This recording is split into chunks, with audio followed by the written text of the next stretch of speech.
Hey there guys, let's break down the lake today. Today we're going to break down Canyon Lake north of San Antonio. As you can see, it's another impoundment in Texas. The dam is on the southeast side, fed by this river here that runs along here. So looking at this, where do you start? Where do you fish? Well, I know where I'm dropping in. I'm going to be dropping in down here.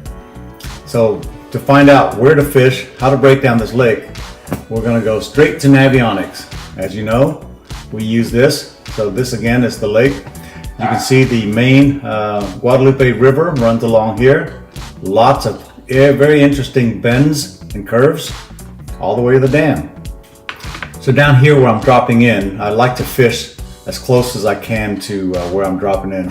But it looks like that water is awfully deep for me. Again, this time of year in February time frame, I'm looking for 50 feet, 60 feet of riverbed.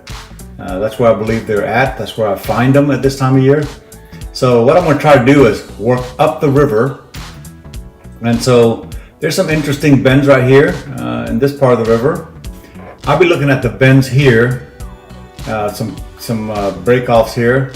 But it's still pretty deep here. It's 100 feet. So I'm going to try to work my way up the river. Probably something in this area, this little bend here with some intersection with creeks, and probably something up in this direction too. And then a bend up here looks interesting. So I'm just going to work my way from probably here and go upstream and try to find some good areas that meet the three elements, which are bends, humps, and points, and also intersections. So let's get back to Google Maps, and I've already done some of those areas. So I'm going to go hit this first point that comes off of here. Let's take a look at why I selected this. Again, the riverbed runs along here, and then there's a creek bed that breaks off into this creek. And as you know, this time of year, they're going to be staging to run up this creek in this direction. And so there's a point right here that comes off of a point, and then the creek bends along here with the roadbed, and that runs along here, also curves along here. So I'll be going up and down this point to look for a fish. It is 80 feet of water here, but there's a real nice shelf here at 20 feet with a point that I can probably find some good drop-offs here. So I'll spend a little bit of time here.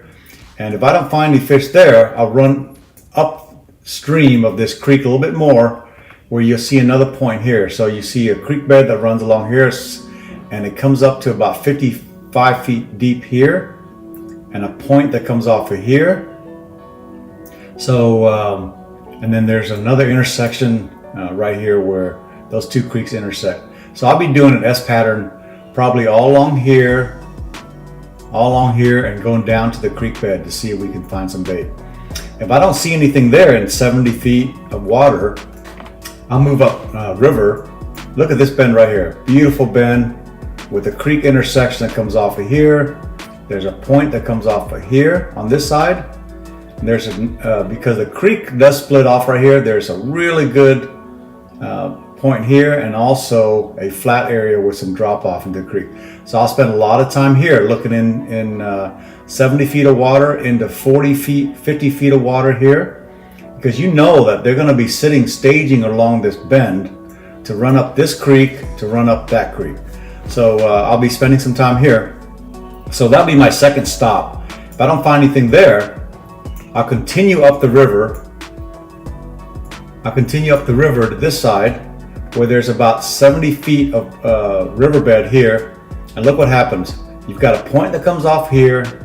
You've got a bend in the river, and a drop off into the riverbed. That to me is a pretty good area. And then if I go further up, here's a really good area here. And the reason why is there's 70 feet of water with a creek intersection, a long point that comes all the way out here and drops off into another creek bend and another intersection. So this has all the elements plus more. So what I would do is I come up to here and do my S patterns along this creek side, the north side of this, the southeast side of this, and also along here. So you can get into 70 feet of water in the riverbed here, 50 feet of water in the creek bed, another split off, and a lot of points and humps come off here. I think I'm going to find some fish here if they are in 50 feet of water like I think they should be. Well, and if I don't find any here, I'll come around this bend and look at another beautiful spot here. There's two creeks that come off of here, one here and one in this direction, and a river bend. So what do you have? You have a river bend with two creeks that intersect it here, and a long point that comes off of here, another long point that comes off of here, and another short point that comes off here.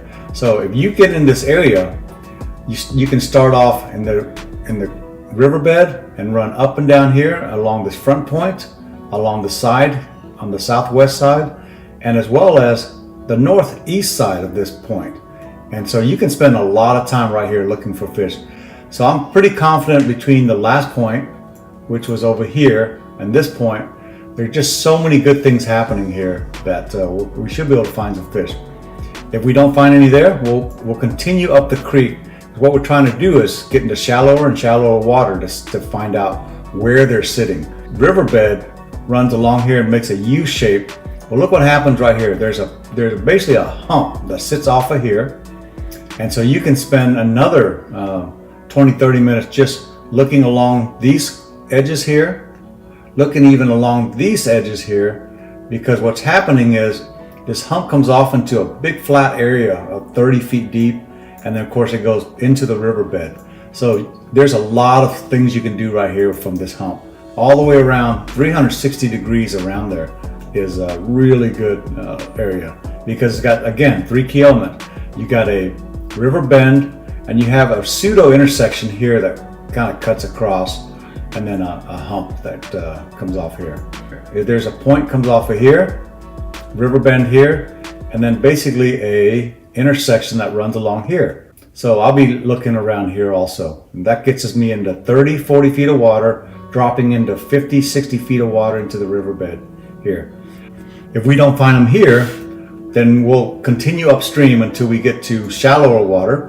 So let's look at this here. Just from a high level view, what do you see? You see a bend into a U shape, and right in the middle of that U shape is a hump that sits off here.